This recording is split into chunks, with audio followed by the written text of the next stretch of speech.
जब आप कॉलेज में थे, when you were growing up, आपने पहले से सोच के रखा था कि आपको एक्टिंग करनी है? How did acting happen to you? Actually क्या है कि देखिए मैं प्ले वगैरह तो बचपन से ही करता रहा हूँ। जी, जी। हैं, और मेरी बैकग्राउंड में कहीं दूर दूर से भी कोई एक्टर नहीं है। हैं, मतलब है कि हमारे खानदान में कहीं पे भी कोई नहीं है। मैं और मेरे जो फैमिली है फादर की साइड की, most of them are doctors हैं। मेरे फादर भी डॉक्टर थे। मेरे कजन्स भी डॉक्टर हैं, तो मेरे कजन अंकल थे वो भी डॉक्टर। तो ज्यादातर डॉक्टर ही रहे हैं। तो फादर भी चाहते थे कि मैं डॉक्टर बनूं।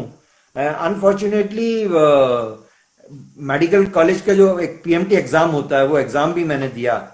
तो एग्जाम देने के बाद में क्या होता है, रैगिंग सिस्टम होता था उस जमाने में। रैगिंग होती थी, अभी भी जो होता आपको है सीनियर्स, शायद। आपको अभी भी होती है शायद, है तो जूनियर को रैगिंग करते हैं। तो क्या है कि पहले जब मैं कॉलेज में एडमिशन लिया तब भी मेरी रैगिंग हुई।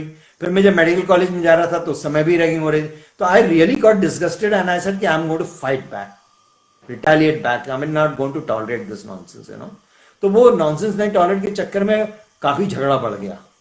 और झगड़ा बढ़ गया तब अच्छा, मैं उन दिनों काफी हवा महल के, मेरे एक कजिन अंकल थे, उनके साथ में मैंने हवा महल के काफी प्रोग्राम करता था, रेडियो प्रोग्राम करता था। Radio program is more tough than physical. Physical में तो क्या है कि आप देख भी रहे हो, आपकी शक्ल भी दिख रही है, पर डायलॉग अकेले में आपको कन्विंस करना इज ए टफ जॉब, आसान नहीं तो है। पर मैं करता था और लोगों को पसंद आता था। तो फिर मैंने ऐसे ही अपने फादर से बोला, मैंने कहा पापा जी मैं चाहता हूँ कि यहाँ से निकल के कहीं और पढ़ाई करूँ। तो हम्म। उन्होंने कहा कहाँ जाना चाहते हो, मैंने कहा बॉम्बे जाना चाहता हूँ।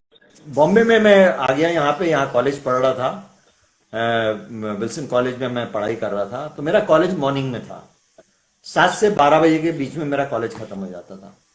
मेरे पास पूरा दिन बचता था। तो एक फिल्म मेकर जिन्होंने बहुत खूबसूरत फिल्म बनाई थी, घरोंदा, अगर आपने अमोल पालेकर और जरीन नवाब के यस, साथ में, यस, यस, इट्स अ तो वो ब्यूटीफुल। उनके कांटेक्ट में मैं आया, उनके कांटेक्ट में रिकॉग्नाइज। आया। मेरे कॉलेज के पास ही उनका ऑफिस था। तो एक भोपाल के कोई था जो उनकी फिल्म डिस्ट्रीब्यूट करना चाहता था, तो वो मुझे लेके गया, मेरी मुलाकात कराई। तो मैंने कहा ये एनिमेशन, वो बेसिकली एनिमेटर हैं, वो एनिमेशन करते थे। तो एनिमेशन में मेरे को थोड़ा सा इंटरेस्ट था। तो मैंने कहा चलो ठीक है एनिमेशन में देखने। मैंने उनसे कहा, भीमसेन जी से, मैंने कहा कि अगर आपको प्रॉब्लम नहीं हो तो मैं एनिमेशन देखने आ जाया करूं। तो कहना हाँ मोस्ट वेलकम। तो थोड़ा बहुत एनिमेशन किया, फिर उनके साथ में, फिर उनको एक ऐड बना रहे थे वो, तो उसमें ऐड में मैंने काम किया उस ऐड में। और उस ऐड में मैंने जब काम किया तो अनिल कपूर जी की वाइफ जो है सुनीता जी, वो उन्होंने मेरे साथ काम किया था उसमें। उस समय शादी नहीं हुई थी उनकी। हाँ, वाओ। तो she has work with me in that ad. And it was Aruna mills की कोई कपड़े की एड थी। तो I did that ad and Vijay Arora साहब भी थे उस एड में। तो उस समय मेरी थोड़ी सी मुलाकात भी हो गई थी उनसे उस समय। हम्म। तो वो करने के बाद में फिर उसके बाद में मेरे को भीमसेन जी ने बोला कि भाई तुम्हारी शक्ल सूरत ठीक है, पर्सनालिटी ठीक है, कॉन्फिडेंस भी है, तो क्यों नहीं तुम एक थिएटर ग्रुप ज्वाइन कर लेते हो, तुम्हारे पास टाइम भी है। तो मैंने थिएटर ग्रुप ज्वाइन किया, जो थिएटर ग्रुप में ओमपुरी साहब ने शुरू किया था, मजमा के नाम से। तो जिसमें काफी लोग थे, मदन जैन थे, ओमपुरी साहब थे, नसीर साहब थे, फिर क्या नाम है अपना, सतीश कौशिक थे।